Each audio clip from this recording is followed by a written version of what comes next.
Hey, what's going on, guys? It's Aupo Achieve here. So I thought I'd put a little intro into this video, try and improve the quality. Let me know if you enjoy this sort of beginning of a video. But yeah, let's get into it.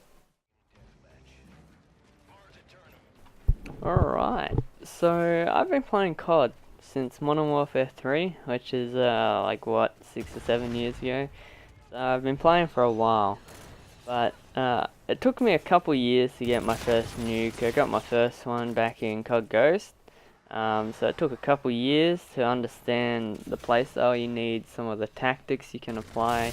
But even then, you know, back in Ghost, I only had a couple of chem strikes. But since then, you know, with practice, I improved. And these days, I've got quite a lot on my combat record. So I just wanted to share some of that stuff with you guys, try and improve your gameplay.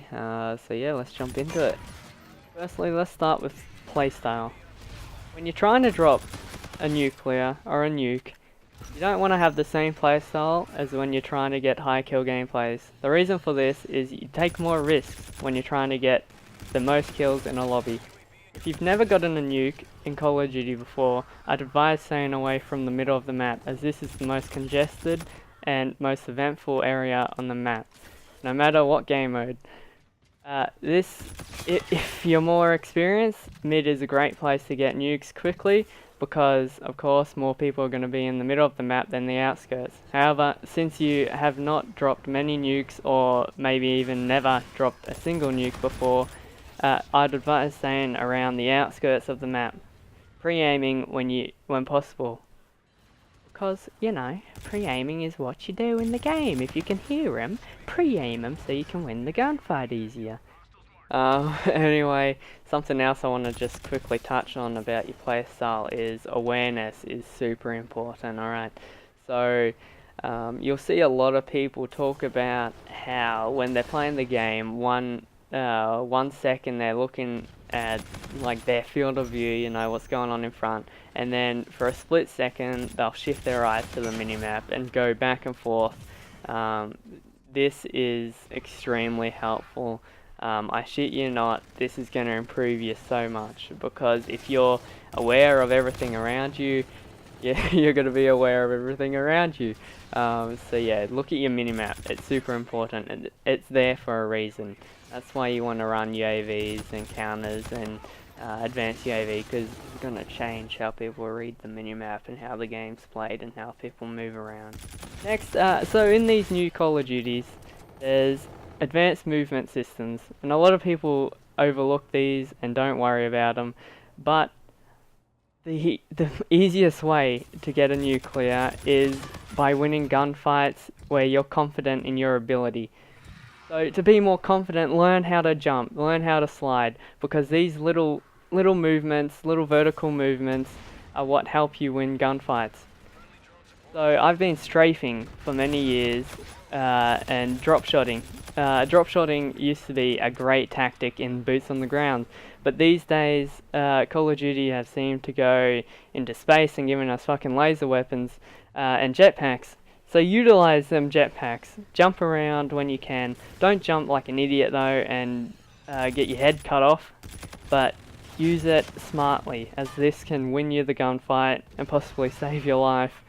And easier ways to get nukes, yeah, utilize your movement that you have in the game, it's super important. Just to touch on playstyle a little bit more, you want to slow your playstyle down. You don't want to get in conflicts and gunfights that you don't have to.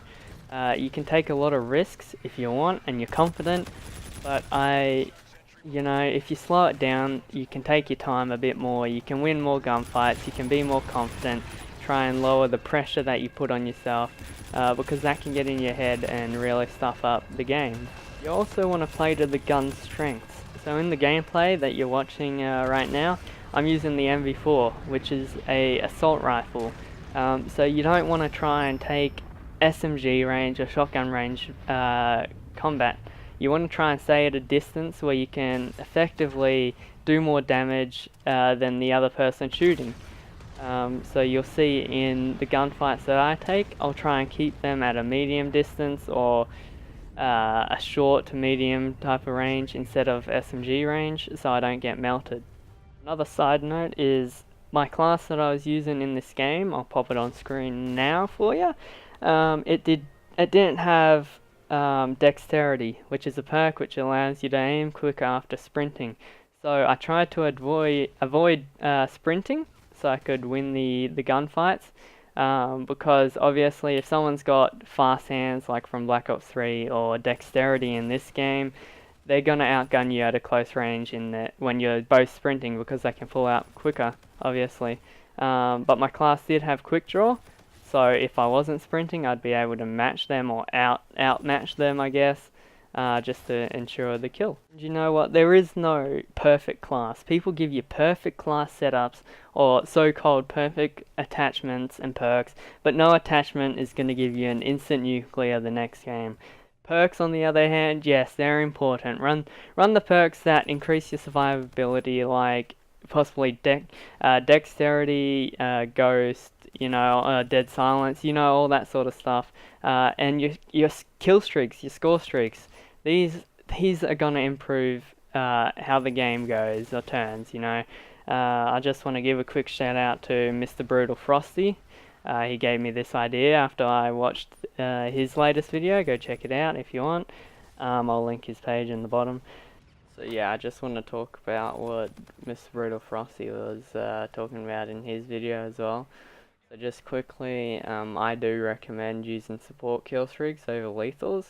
Not only because the amount of score that you get from it and helping out the team, but it also increases your ability to win gunfights, obviously, because if you think about it, you need to understand when you're using only support kill streaks, the only kills that you're going to have in the end of the game are from winning gunfights. So that's giving you a lot of practice if the entire game you're just focusing on winning gunfights. You're not relying on any lethal kill streaks to get the kills for you. So you're going to accomplish more if you use support. Like once again, just recapping, it's going to improve your ability to win gunfights because you've got more experience, and that's what it's all about, practicing. If you practice long enough, you're going to get better at it. You're not going to be perfect when you start, but if you just keep being persistent with support kill streaks, you're going to help the team, you're going to help yourself, and in the end it's going to get you nuclears if you're good enough and you learn how to use every other tip that I've given so far in the video. So that has been the video. Hopefully you guys find something useful out of it. I'm still trying to figure out how I'm going to structure my videos. I'm still trying to learn stuff for YouTube. But yeah, getting nukes, it does take time. The biggest advice I can give you is practice. You want to get comfortable with the weapons, your class, whatever, your sensitivity. Don't change your sensitivity just because a YouTuber's using something different to you. No sensitivity is better than anything else. Just use what's comfortable, and it just takes practice. So keep playing the game, do you, whatever. But yeah, anyway, hope you enjoyed the video. Hope you enjoyed the gameplay and my little tips. I might remake this video if I get enough people questioning some of the tips or giving me some more advice. But yeah, if you enjoyed it, like, subscribe, comment some, I don't know, something about you, I guess. What you enjoyed about the video, what I can improve on. And yeah, have a good day. I appreciate yous.